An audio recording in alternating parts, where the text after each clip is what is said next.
En el primer vídeo hemos aprendido a leer datos de un fichero preparado para esta práctica y también hemos aprendido a determinar o a comunicar a R y RStudio cuál va a ser nuestra carpeta de trabajo. La siguiente tarea que podemos hacer o aprender a hacer ahora es a examinar los datos que hemos leído, saber qué datos son los que se han leído del fichero. Llamaremos a partir de ahora área de trabajo al conjunto de datos que hay en memoria RAM de nuestro equipo y que están preparados para ser aquellos con los que R y RStudio puede trabajar directamente. Ahora mismo nuestra área de trabajo está formada única y exclusivamente por los datos que hemos leído del fichero. Más adelante, cuando vayamos realizando operaciones, cálculos, si esos cálculos los guardamos en memoria RAM de nuestro equipo, el área de trabajo se irá ampliando con esos resultados. Para ver el contenido en cualquier momento del área de trabajo, se puede utilizar o bien un comando de R o bien una pestaña de RStudio. Vamos a utilizar ambas cosas. Para empezar, usaremos un comando de R. Si vamos a la ventana de RStudio, nos dirigimos al script básico y aquí escribiremos a partir de ahora los comandos. El comando que tenemos que utilizar ahora es muy sencillo. El comando que tenemos que utilizar utiliza un operador. Un operador son funciones que R tiene preparadas para hacer distintas tareas. El operador que te indica cuál es el contenido del área de trabajo se llama ls. Un operador de R necesita siempre llevar después, entre paréntesis, argumentos necesarios que precisan cuál es la tarea que R tiene que hacer con ese operador. De todas maneras, en este caso, el operador ls lo que tiene que hacer es tan general que no precisa realmente ningún argumento específico.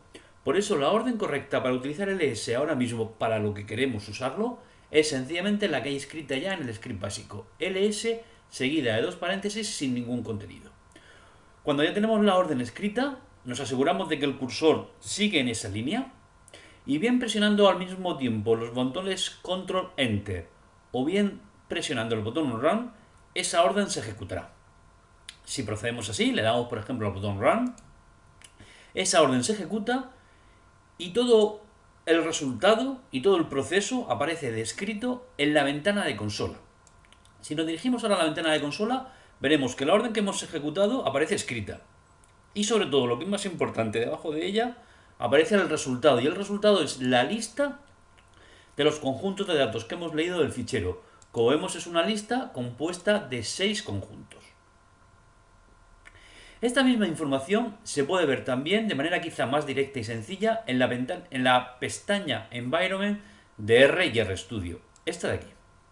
Antes que nada vamos a colocar, para sencillez, la pestaña Environment en modo de edición Grid, rejilla.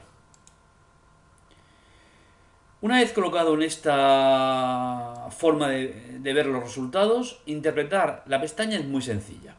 Para empezar, aquí a la izquierda aparece la misma lista que antes hemos obtenido como resultado del ls, y es la lista de los 6 conjuntos de datos que hay ahora mismo en memoria RAM.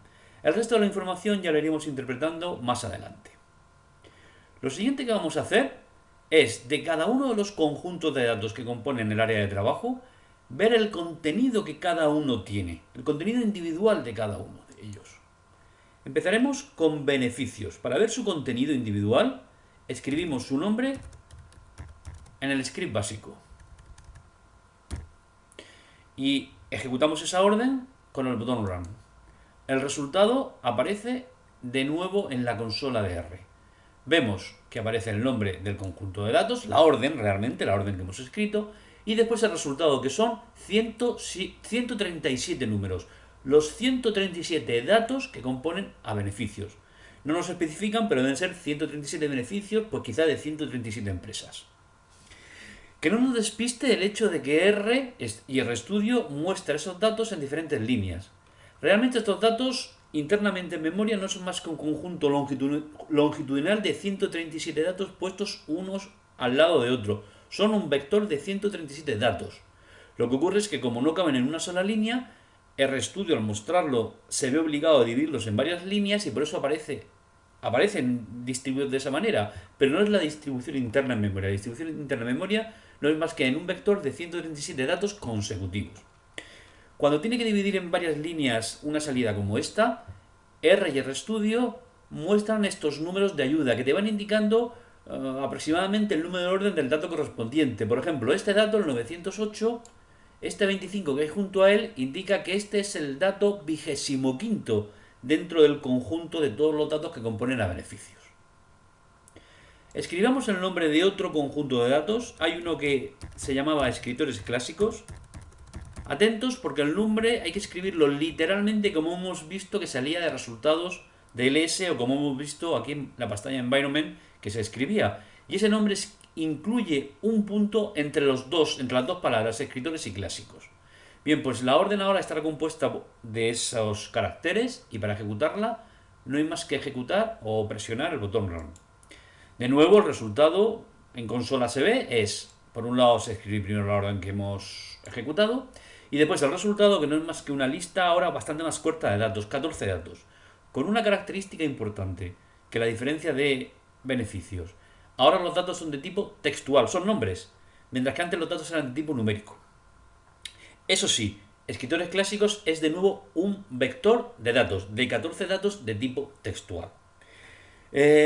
Los vectores de datos siempre estarán compuestos de un mismo tipo básico. Eso sí, los tipos básicos pueden variar. R tiene diferentes tipos básicos. Beneficios eran tipos básicos de sus elementos, todos numéricos. Escritores clásicos, el tipo básico de sus elementos son todo texto. Hay más tipos básicos, aunque los que nosotros vamos a manejar habitualmente son estos dos, o numéricos o textual. Escribamos el nombre de otro conjunto de datos más. Había uno que se llamaba probabilidades.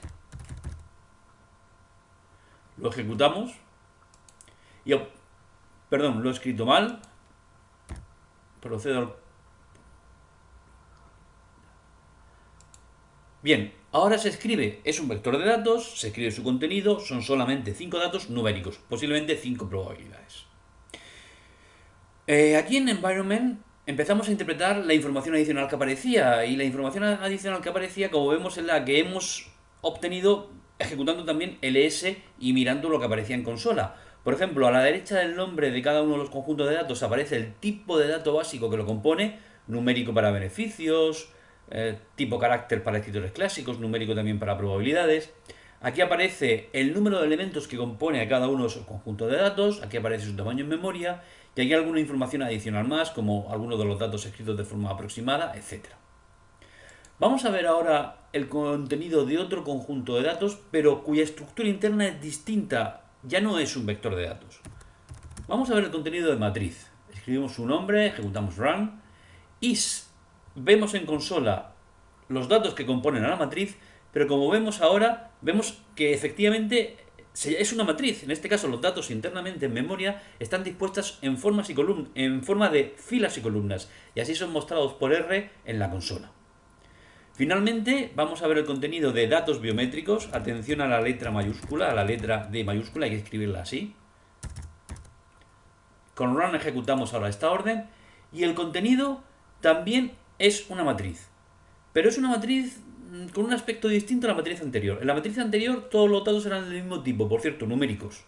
Aquí los datos varían de columna a columna. Tenemos 4 columnas. Esta, que es contenido, son nombres, son contenidos, es contenido de texto. Las otras 3 son contenidos numéricos. Observemos que además tanto filas como columnas tienen nombre individual. Las filas se llaman individuo 1, 2, 3, 4, 5 y los nombres de las columnas son nombre, edad, altura, peso. Estos dos hechos, que las columnas no tengan necesariamente que tener todas el mismo tipo de básico, cada una individualmente sí, pero una y la que hay al lado o las demás no. Una puede ser numérica, otra puede ser texto.